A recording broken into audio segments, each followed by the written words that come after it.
That's good power from the Indonesians. Oh, cannot be. And it's fast and furious. The first men's singles. Delighted. It means the world. Halo Sobat GST. Di video kali ini kita akan ulas hasil pertandingan Indonesia melawan Malaysia yang berakhir dengan pembantaian sadis 3-0 tanpa balas. Strategi apa yang digunakan sehingga misi balas dendam ini berakhir manis? Indonesia baru saja menyingkirkan Malaysia dengan misi balas dendam kekalahan Sudirman Cup kemarin. Tak tanggung-tanggung, Indonesia mampu mengalahkan dengan elegan dan meyakinkan. Bagaimana tidak, mereka berhasil clean sheet alias membantai Malaysia 3-0. Dengan hasil ini tentunya sedikit menguntungkan untuk tim Indonesia, di mana pasangan Fajar Alfian dan tunggal putra Vito Cesar bisa duduk manis saja di bangku penonton sambil pukul-pukul kaleng biskuit.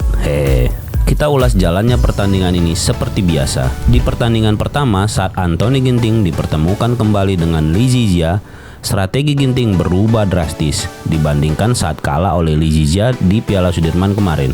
Entah kebetulan atau tidak, sepertinya video GST tentang suara hati netizen dan tentunya kolom komentar para pecinta bulu tangkis seolah-olah didengar pelatih Henry Saputra dan Irwansyah. Di pertandingan ini, Ginting bermain lebih agresif, berani menekan dan melakukan serangan balik. Tentunya juga jarang memberikan bola tinggi kepada lawan, seperti pertemuan sebelumnya. Alhasil di Thomas Cup kali ini dia mampu mempecundangi Lee Zizia dengan 2 set langsung 21-14 dan 21-17. Ya, walaupun ada beberapa kali di mana keadaan Ginting terpaksa memberikan bola tinggi dan tanggung yang akhirnya dimakan mentah-mentah oleh Lee Zizia. Hal ini juga dibenarkan oleh asisten pelatih Irwansyah pasca pertandingan. Ginting bisa mengontrol permainan dan serangan balik saat ada kesempatan. Bermain lebih agresif ini mengantarkan Ginting menang atas Lee. Kami ucapkan selamat untuk Ginting dan tim pelatih yang bisa dengan cepat mengevaluasi strategi permainan melawan Lee Zizia. Dan kita juga harus apresiasi kehebatan Lee Zizia yang mampu menjadi tunggal putra kuat di masa yang akan datang.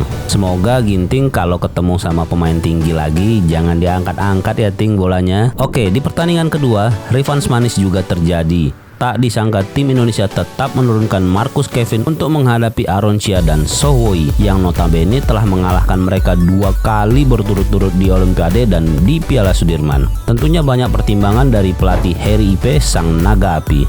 Setelah di pertandingan melawan China Taipei, dia coba menurunkan Fajar Alfian saat menghadapi juara Olimpiade Liang dan Wang Chilin dan berharap Fajar Alfian dapat mengimbangi kecepatan lawan.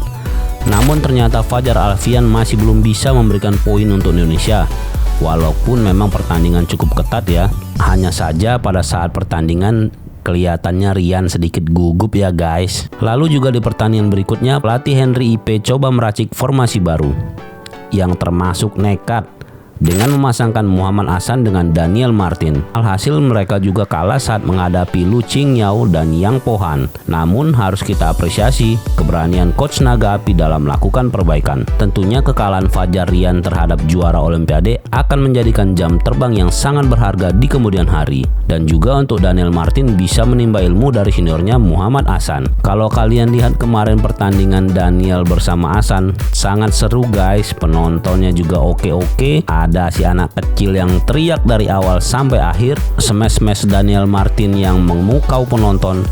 Begitu juga banyak penonton-penonton Denmark yang sudah bebas bergayanya masing-masing. Oke, kembali ke lawan Malaysia. Setelah 2 terobosan sang pelatih saat melawan Taipei belum membuahkan hasil, tentunya di babak hidup mati ini dia tidak ingin kembali mengambil risiko dan juga ingin memberikan challenge kepada pasangan ranking 1 dunia milik kita. Apa iya kalian akan kalah 3 kali berturut-turut dari pasangan Malaysia? Tentunya tantangan ini juga disertai strategi yang lebih baik. Hasil dari evaluasi 2 pertandingan sebelumnya membuat mereka bermain cukup ngotot dan hal ini terbukti. Minions langsung menggunakan tempo cepat dari awal pertandingan. Hal ini terbukti ampuh karena Aaron Soh nampak kesulitan mengimbanginya. terbukti dengan sejumlah pukulan mereka menyangkut di net. Alhasil mereka berhasil mengunci skor 21-17 di set pertama. Bisa jadi Malaysia juga turun mentalnya saat tunggal putra andalan mereka dipecundangi oleh Anthony Ginting. Pertarungan ketat kemudian berlanjut pada awal set kedua.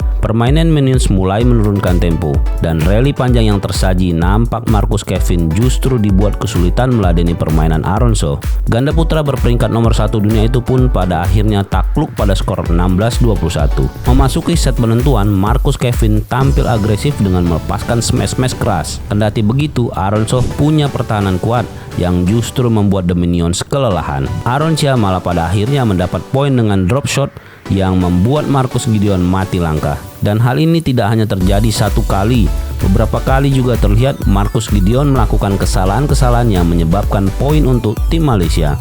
Namun dengan kepercayaan tinggi dan permainan yang ngotot, pada akhirnya Marcus Kevin memenangi set ketiga ini 21-15. Cukup menegangkan ya guys. Dan di pertandingan ini kita mulai melihat kembali Minion yang sebenarnya.